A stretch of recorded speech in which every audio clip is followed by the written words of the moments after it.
La storia è quella di un arbitro che paga la sua smodata ambizione finendo per passare dal calcio che conta ai campetti di periferia, quelli della terza categoria, appunto, come recita il titolo del film del regista Paolo Zucca.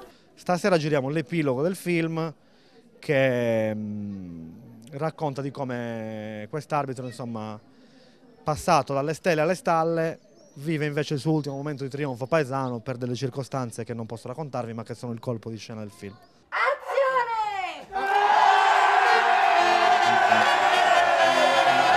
Il film, nonostante il richiamo alla corruzione, non è legato alle vicende attuali del mondo del pallone, vuole essere piuttosto una metafora della vita. Intanto è un film in bianco e nero, quindi questo gli dà uno stile, lo storicizza in un certo senso, anche se è ambientato nell'oggi. È una commedia umana.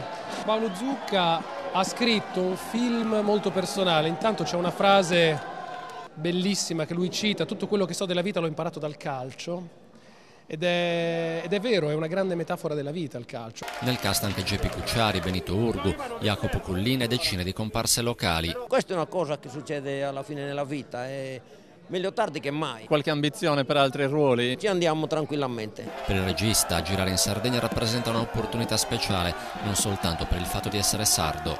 La Sardegna si presta moltissimo a evocare le atmosfere della Patagonia di Osvaldo Soriano, che è il romanziere dal quale io sono partito per scrivere questa storia che poi si è sviluppata nel corso degli anni.